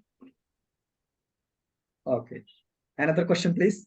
Sir, Satish Jha, I think did not got his answer. I think you should once again make him clear on his question. Okay. The question is, are there any inherent contradictions in the constitution monitoring balance of between judicial balances? Yeah. No, actually, we know that separation of powers are ensured in the constitutions, but it is true that the executive powers exercise more powers in this regard. So there are. Excuse me, sir. I think that is not the question. Can I recite the question? Okay. I'll meet you. Okay, please. For you. How does the evolving landscape of technology and digitalization impact legal sector, and what challenge does it posing? It is one question. Okay. And the next we know that it is okay. And the next one is Constitution has abolished the sexual jealousy. However, the judiciary and the political party are not still to minimize the risks. According to your point of view, what will be the major role or major amendment to make the Constitution flexible to everyone? Okay. The first one is digital one. Bangladesh legal system is run by the British. That is Code of Criminal Procedure 1898. That is Code of Civil Procedure 1908. That is the Evidence Act 1872. So digital, that means, what was the question, please? Then I will copy and paste on the chat box so that it will be easy for you. The question is about the digitalization, evolving landscape of technology and digitalization impact. Technology. I was talking about the technology. So 1872, that was the Evidence Act. Recently, it was amended. And in this act, another article was in another section is inserted as the digital evidence will be admissible in the eye of law. Previously, it was not accepted as the evidence in the eye of the law, but now it was amended as that digital evidence will be accepted as the evidence of the law. And with the technological advances, we are going to judicial documents. That means all the judicial documents are performing as e-learning. That means the electronic media. And we are going into the digitalization. But it is true that Bangladesh is going a digital country declared by the constitution, declared by the government. But we have left behind that all the judgment, all the judge instruments are not digitalized yet. So it is a continuing process. The another question is that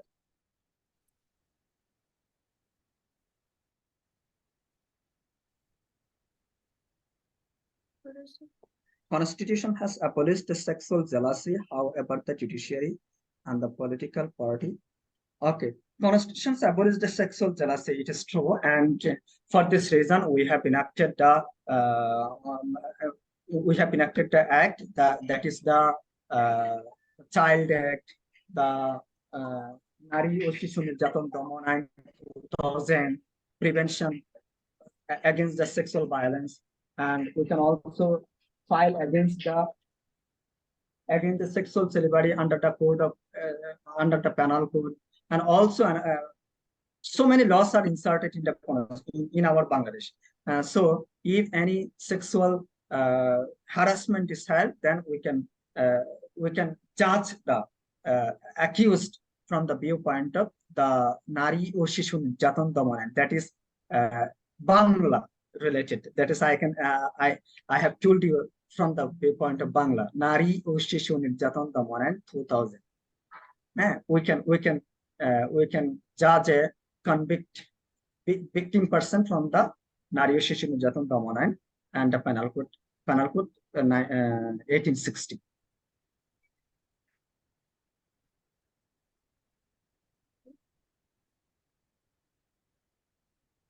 Okay, there is another question as well from Isnia Upriti ji, I think. Are there any inherent contradiction in the Constitution of Bangladesh addressing balance of power between executive, legislative, and judicial branch? Actually, previously it was contradicted because the judicial members were appointed by the Bangladesh service, civil service, that is BCS judicial. Now the judiciary is separated. So there is no contradictions in the exercise of powers because all the powers are enumerated in another laws. The powers and functions are completely different from the judicial officers. The judicial officers are entrusted with the conduct the judge of the conduct the judiciary. And another fact, executive magistrate, that is the Bangladesh Civil Service Commission, PSC. They are only entrusted with the civil service. That means the administrative body. So they are completely different. But there are some contradiction. It is true that executive members, executive officers can dominate the judicial officers. They are ranking at the top of the rank. So sometimes the judiciary should depends on the executive to allot the seats of the judiciary or the appointment. That is why judiciary is somewhat dependent on the executive. But in the eye of the law or the in the eye of the constitution, there are no controversy between the judiciary and executive. They are separate independent body. Absolutely. That is why Article 94 and 116 was inserted in the Constitution of Bangladesh about the independence of judiciary. Okay.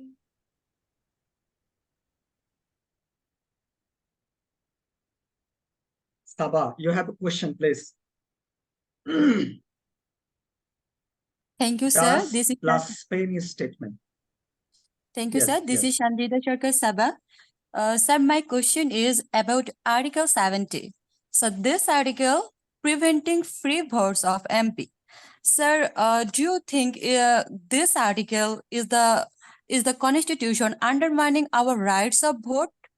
And if the article undermining our rights, why it is not amended? And what is the thing about you? Okay. Thank you, Sabah.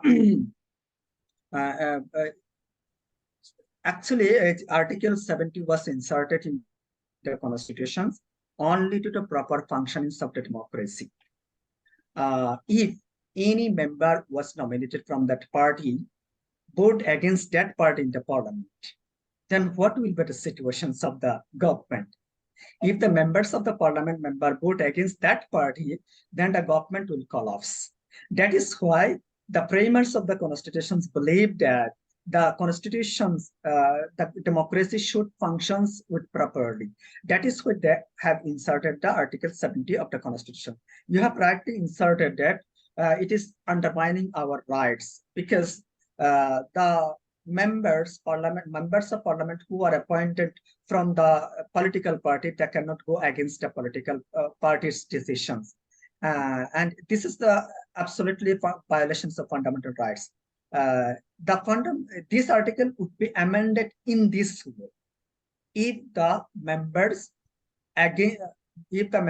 vote against that party or resign from that party, the seat will be vacated. But he should be, that means that his membership should not be vacated. It would be happen that this political person or member will not be nominated from that party later, it would be amounted like that. But in our constitutions, it is inserted as that if he vote against that party or resigns from party, his vote his seat will be vacated. This is absolutely violations of fundamental rights. Now the question is why we are not amending this article. You know that as a government always try to hold a government in his favor. It is the political status, political mandate.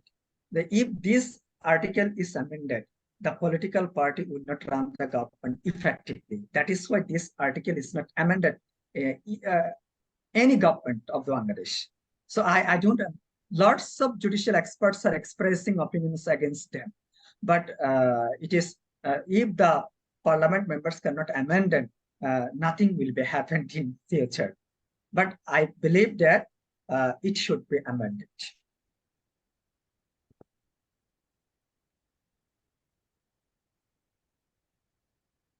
So the next question, does blasphemy statement and action limits the freedom of religion? Isne as the another question. Our constitution ensures the freedom of religion. That means it doesn't mean that you cannot undermine one's religions, whether you Muslim, Christian, Buddhist, or any others. So as a Muslim country or as a secularist country, if you make any statement about the religion, it will be amounted as the crime. If you look from the viewpoint of religious perspective, whether it's Muslim or any other religions, it will be a grievous crime. And it will be, if it is continued in future, the anarchy will prevail in the society. Anarchy will prevail in the country. So freedom of government, freedom of religion does not mean that you cannot undermine one's religion. So you should keep, it's very sensitive issue. And for this reason, one country may collapse, one may country destroy. So I think that any derogatory and defamatory statement about the religion should not be told. The freedom of religion doesn't mean that you should not undermine anyone's religion. So I think that you have to check the freedom of religions. In our constitutions, there are some limitations. That means security of the state, security of the land, security of the society. You cannot space whatever you want. So I think that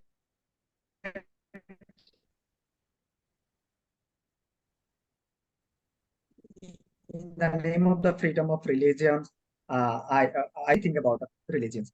So I have to check on it.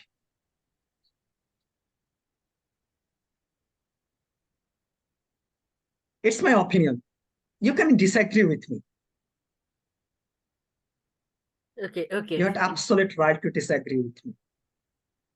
There is another question as well, I think. Of course, please. Do you think that Article 7B is the barrier to amplification of the fundamental rights and evolution of constitution? From Farjana. Article 7B is basically on the basic structure of the constitution. No, sorry, 7B is basically undermining the constitutions. That means if you any suspense, conceal the constitutions, then it will be the grievous offense, and it will be amounted for the sedition. So it was inserted in the 15th Amendment in 2014. It was inserted basically for the so that no one can destroy the constitutional spirit. If anyone come to the power and repeal the constitution's existing yet, then what will be the happen? Now, if there is not any safeguard to the constitutions, then all the constitutional body will be collapsed, and there will be no constitutional spirit, or that will be vacancy, and everyone going to the power will enact the constitutions according to the whim. Actually, this is not the spirit of the constitution. That will we have seen in the Pakistan, the military personnel take over the regime and suspend the constitutions frequently. If we cannot take any provision, if we cannot insert any provisions in the constitutions, then the anarchy will prevail over the country. That is why this article is inserted in the constitutions.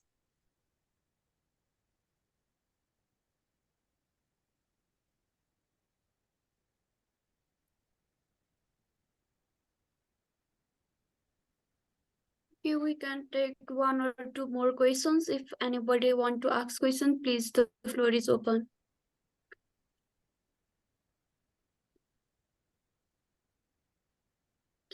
Okay, there is a question in the chat from Smriti. Honorable sir, my question is, instead of Article 22, how far our judiciary is independent actually? Our judiciary, I have explained 4 indicators of judiciary. If you see that tenure of judges, if you ensure the tenure of judges, then the judiciary is independent. If the remuneration privilege will be given to the judiciary from the viewpoint of Bangladesh law, then it will be independent. And the another one is mode of appointment. If the judges are appointed from the without any bias, in a merit-based, then you will see that then you will count it as independence of judiciary. Then Article 22 will not be counted, will not be needed in this regard. But one article is inserted in the constitutions in the fundamental principles, but the judges in the Masdar Hussain cases, it is considered as the basic structure of the constitution. So we can say that from the viewpoint of judicial precedents and constitutional precedent and other legal provisions, Bangladesh judiciary is independent actually. Though there is a lot of criticism, let aside the criticism, think theoretically, then you will find that Bangladesh judiciary is independent. You cannot think anywhere the government is independent, judiciary is independent. There is anyhow will be influenced by the government in anywhere of the world.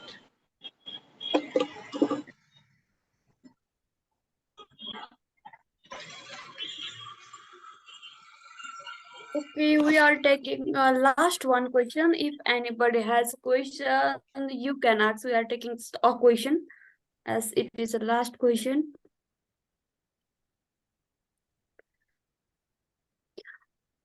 Okay, I think there is no more questions.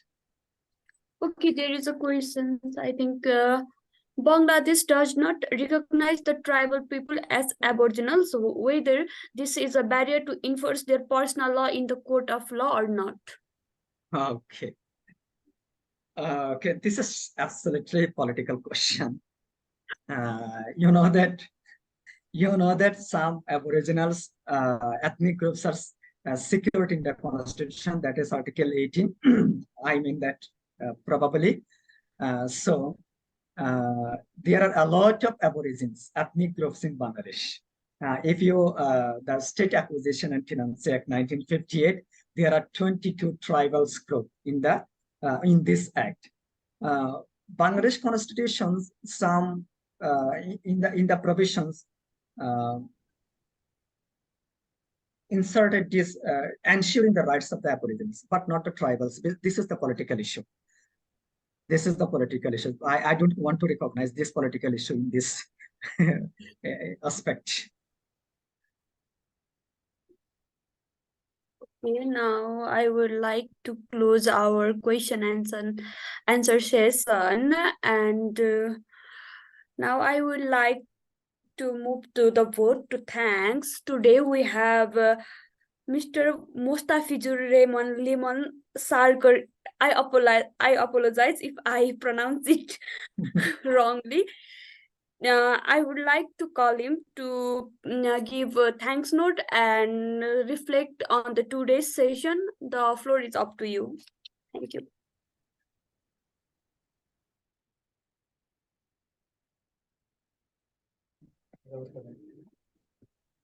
Thank you, Ashmita, for handing me the floor. Good evening to all of you. It's a great honor and privilege for me to speak before you today at this Legal Nexus Symposium program. I myself am Mustafizur Rahman Liman Sarkar, Vice President, Jatiya Kavi Kazi Nazrul Islam University, Moot Society. I want to give a thanks to Vice President, Legal Research Society Nepal for arranging such an interactive and vigorous session in collaboration with JKKNIU Moot Society for all the learners as well as for managing all the resourceful persons. We have just witnessed the session by our guest speaker, Dr. Bijay Mishra, Senior Advocate Nepal, Mr. Manir, Lecturer, Department of Law and Justice, JKKNIU, Bangladesh, about the constitutional law, judicial independence, and overall legal jurisdiction of Nepal and Bangladesh. Our guest speaker scrutinized all the aspects very clearly, and it was mind-blowing. I think all the learners will be benefited through your valuable words and expressions. We have gained a huge information about the Constitution of Nepal, their interim constitution, finally their adoption of the constitution very recently, their judicial system, and the fundamental rights, the rule of lawyers. And I especially thanks to our guest speaker, Dr. Bijay Mishra, for your cordial feedback and response to the participants about the exploration of Nepal Constitution, judicial independence, and legal jurisprudence in Nepal. I also express my heartfelt gratitude to Mr. Manir for scrutinizing all the aspects of Bangladesh Constitution with a very short time. Thank you, sir, for your informative and vigorous speech. I think this symposium is a testament to the power of collaboration and innovation within the legal field. We have the privilege of hearing from experts who are breaking the new ground, pushing the boundaries of traditional legal thinking, and leveraging the technology to advance the cause of justice. In the spirit of Thanksgiving, I'd like to express my heartfelt gratitude to all of you who have contributed to the success of this symposium. I would also like to extend my appreciation to the organizers and you, the anchors, and other participants who have made this event a successful one. Your hard work and dedication have created a platform for meaningful discussions, knowledge sharing, and networking opportunities that will undoubtedly have a lasting impact on our field. In closing, I'm reminding the words of US legal historian and philosopher Justice Oliver Wendell Holmes Jr. that the life of law has not been logic, it has been experience. Let us draw upon our collective experiences, knowledge, and wisdom to create a legal framework that truly serves the needs of society and embodies the spirit of justice. I hope Legal Research Society Nepal will be always with us. Thank you all for being a part of this Legal Nexus Symposium program, and may we continue to work together to advance the cause of justice and create a brighter future for all of us. With this, I conclude my speech over here, and again, a special thanks to Legal Research Society Nepal for arranging such an excellent and superb program. Thank you all for your kind presence throughout the whole session. Okay, now we are at the end of our program. Still anybody want to ask any question to our guest speaker? Please, you can ask.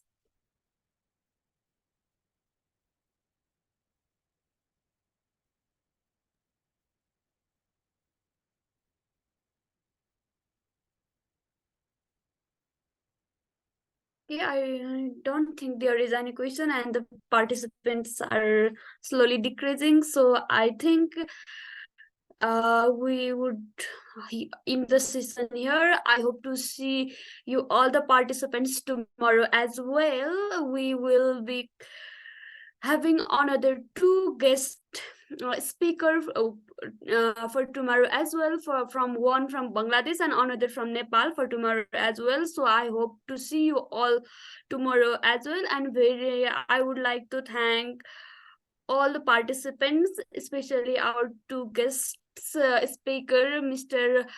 Manir Alam sir and Bijay Mishra sir, for their valuable time. Thank you so much. I would like to thank you all in behalf of Legal Research Society Nepal. So I think we will end here.